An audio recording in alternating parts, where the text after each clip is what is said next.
Hello folks, welcome to Rajesh Durwala Tutorials. I'm your instructor Rajesh Durwala. Today we are going to cover the global marketing.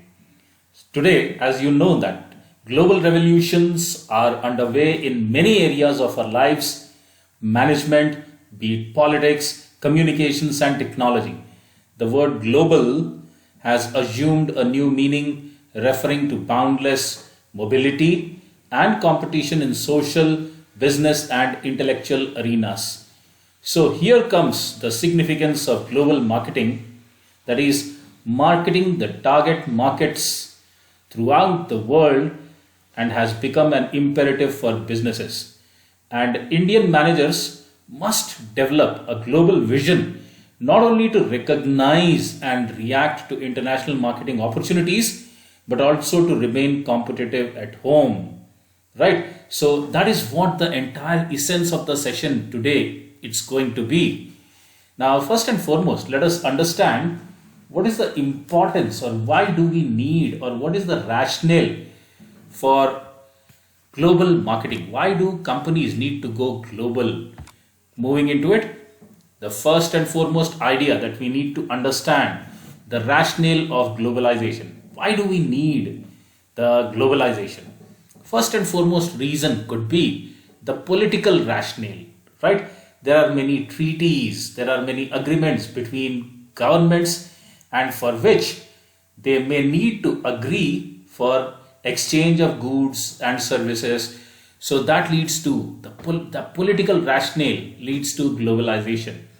Like we are under some trade treaties which compel us to export certain goods. Likewise, we have to import certain goods from other countries. So one of the important rationale, or the reason why we need globalization, could be a political rationale. Then you have economic factors, right? The economic factors could be, I have comparative advantages in importing from other country rather than making it myself. That could be one economic factor, right? You could have seen many products or brands, they have their manufacturing centers in various subcontinent regions. Like for example, brands like Levi's or Gap, Nike, they have their production facilities in Bangladesh.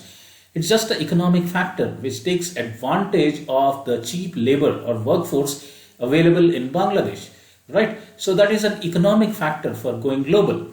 Then you have technological changes. Now, as technology has changed and becoming more and more progressive, a lot of services or products which were difficult to distribute in physical format are becoming quite easy to be exchanged throughout the world. For instance, a lot of software which earlier used to be available in CDs or DVDs or flash drives are now simply available online for direct download. Make the payment and download. So what is happening is the companies are exploring the global markets because distribution has become quite easy. Likewise, if you have seen today, the Indian movies are becoming quite famous in other countries. They are becoming popular. They are getting a lot of viewership from other countries. Likewise, a lot of Hollywood movies or Korean movies are becoming popular in our Indian markets. Now, this is just because of the digital technology. The distribution has become quite easy. So with the same cost of manufacturing the movie, I'm now in a position to distribute my movies across the globe. And fourth one is probably the social changes. There's a huge change huge social change that has undergone. The preferences of the people have changed. People have become educated. They have become more exposed to the outer world.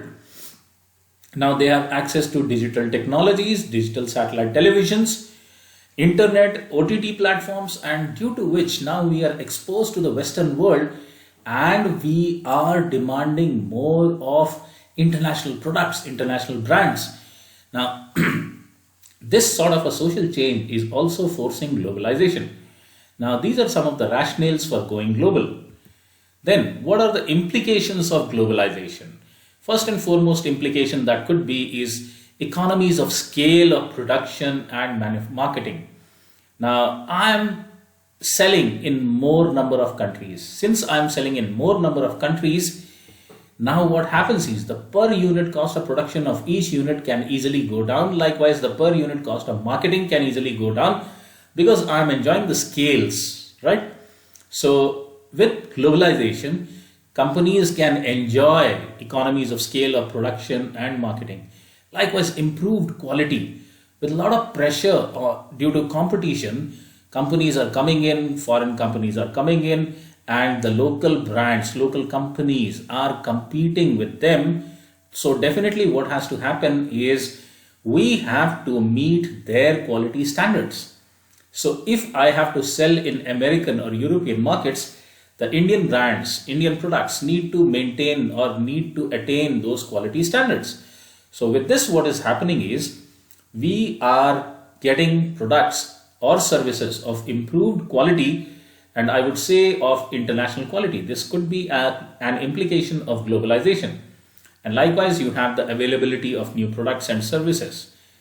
As a lot of new companies are coming in, multinational companies are coming in, Western, Eastern. Okay, so we are getting access to a lot of new products which we haven't even thought of or haven't even heard of. Okay, so we are becoming a very large market for all the companies, all the countries, and we are getting access to a lot of new products and services, and that is making our lives more aspirational, right? So these are our implications of globalization. Now, what is the firm's orientation towards globalization? The first one is ethnocentric. Ethnocentric always refers to I, me, my people, my country, my religion. So those firms which have this ethnocentric orientation, they always have the idea that I have to make products and services which cater to the needs of my people, and I would sell the same products, okay, in other countries if there is any demand for it. So that is what is an ethnocentric orientation. So here they are not going to customize any products or services for the, as per the requirements of the local country or anything. They would simply follow the needs of the parent country and the same product would be sold elsewhere. Then we have polycentric. Polycentric is almost like ethnocentric. Here I'm targeting several countries, but I'm not customizing my product. So in ethnocentric, what is happening? I'm not targeting any country. I'm making it for my country, my people. Anything is left out, anything surplus, I'll sell it to other countries. But in polycentric orientation, I would definitely target a few countries, okay, probably which are similar to my own country, and I would sell my products which are made specifically to satisfy the needs of my people in those countries. That is what is a polycentric orientation. Then you have a regiocentrism orientation. Regiocentrism is related to a region, like an EU region, European Union region, okay, or American region, North American region, okay, NAFTA region, or let us say the South American region, ASEAN, okay. So this is what is a regiocentrism orientation, which specifically targets a region. And then you have this geocentric orientation. Geocentric orientation, those firms which follow this kind of an orientation, they have the ideology that they target specific markets and they would customize their products according to the specific needs of the people in that target market. Okay, so here the products are created specifically to the needs and tastes of the people from that target country. Okay, so that is what is geocentric orientation. Then you have the key decisions that need to be taken in global marketing. One is the corporate functions. All the functions, like be it finance, be it marketing, be it HR. Okay, so when I'm taking a global marketing decision, so I need to just consider the corporate functions. Are they going to be centralized or decentralized? How my governing structure is going to be? Will it be a very tall organization structure or a very flat organization structure? So how would I align my corporate functions? So that is one important decision that needs to be taken. Then number two, the products. What kind of products do I need to launch? Okay, here, see, the point is the income level of the people is also quite an important factor to take a decision.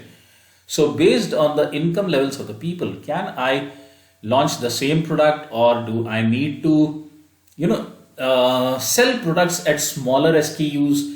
Do I need to customize the product? Do I need to make any amendments or modifications in the product when I'm going into other countries? So all these are various decisions.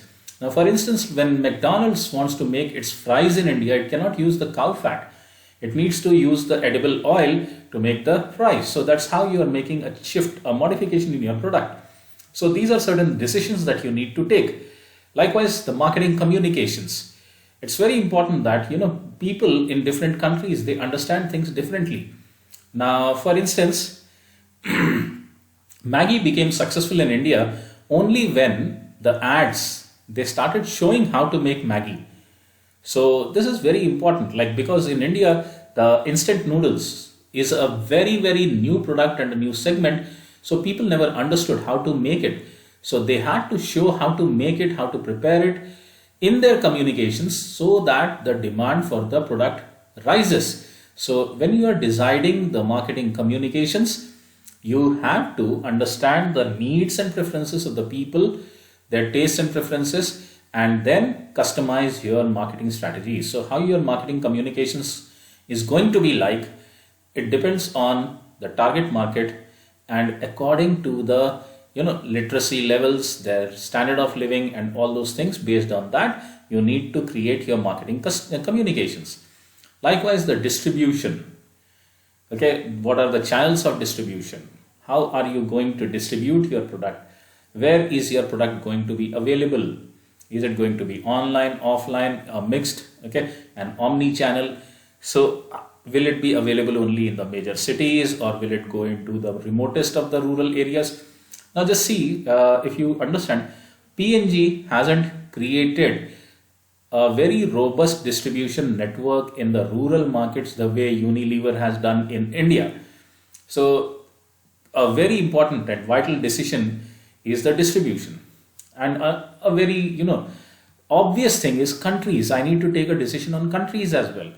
Which countries am I going to enter? Okay, it could be like those countries which have got many of my customers probably, or those countries which are from where I'm getting a lot of inquiries maybe. So this is quite obvious that I need to select those countries very decisively in order to reach those markets and fulfill the needs of the customers in the target market. So these are some of the key decisions that are required to be taken while we enter into global marketing. Then some important decisions to be taken in global marketing. Number one is standardization, and number two is differentiation. Standardization is, do I need to use the same standard product and get into any of my markets, target markets, right? For instance, let us say Coke. Okay, it's the same standard product, so it is taken into various other countries. So that is one important decision. Number two is differentiation, or do I need to take a different product into different markets? For instance, let us say McDonald's. McDonald's takes, let us say in India, when it comes to India, it creates a Aloo Tikki burger, or let us say it does the chicken tikki burger or paneer tikka burger.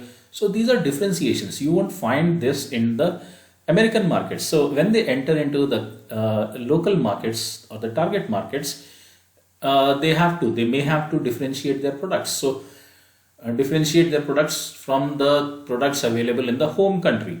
So that is what is the decision that companies need to take while going global.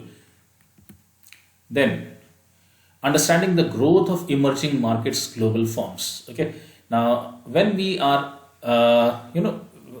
multinational companies are entering these emerging markets. Now when they started growing, what happened, how things worked out, let us try to understand that. Now first and foremost, overcoming intensive competition in home markets. Brands started facing intense competition in their home markets. They started spreading elsewhere. They went into the developing economies, right? So first and foremost, what happened is, this was considered to be a bypass strategy to avoid the local competition in their home markets. And then what happened is blunting the competitive advantage of Western multinationals. Now, the Western multinationals, they had the competitive advantage of, let us say, the quality products. Okay, they used to have those quality products, but when they approached or when they reached the developing nations, in order to compete with them, even the local companies started evolving. Okay, the companies in the target markets, they started evolving, they started giving tough fight, and then they blunted the competitive advantage of the Western multinationals. Then they, the local companies, they started understanding the local product markets. So the local companies, they felt, okay, if I need to survive the onslaught of these Western companies, we need to understand the local products and the markets better and cater to the local needs. For instance, like the Chinese electrical appliances manufacturer Haier, it tried to understand the way people use, or in China, in some of the regions, it's high humidity, so people tend to change their clothes quite often.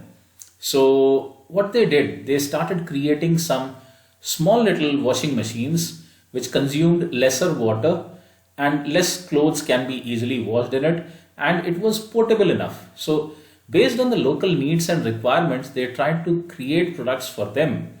Okay, same way, like for example in India, Tata Swatch or Unilever's Pureit. Okay, they created some products which are typically used in or typically suitable for the Indian consumer. Reason being, like in India, you may not have these tapped waters or electric connections. So they created these gravity water filters and purifiers where just water has to pour in and the cleaned water percolates down, and people can have safe and safe drinking water. So that way they started understanding the local products and the markets, and then institutional gaps became opportunities. Now there were a lot of institutions, like for instance, let us say in India, Doordarshan was the primary source of news, but people felt there was a gap, because there were only two news bulletins, one in the morning, one in the evening, and people were not getting updated with constant news, latest happenings in the world in real time. So by looking at these kind of gaps, some companies pitched in, like NDTV, they tried to create, tried to fill in this gap. And these institutional gaps were considered to be opportunities, and new companies started evolving. And then you have strategies of the global giant from emerging economies. Now, from these emerging economies, some global giants started coming up. So in order to protect themselves, in order to save themselves, some local companies went on an offensive and tried to acquire some Western companies. Like Tata, it acquired the Lipton tea and became one of the largest tea, manufacturer and marketeer in the world. And then let us say Tata acquired Chorus, and it's among the top 5 steel makers in the world. Then Tata acquired the JLR, Jaguar Land Rover. So some global giants emerged from this competition. So this is how the emerging markets, they grew, they understood the growth of the local markets, and this is how they tackled the global competition. Hope you have found this session to be useful and informative. If yes, do like, share and subscribe, spread the good word about it. Thank you for watching. Have a nice day. Bye-bye.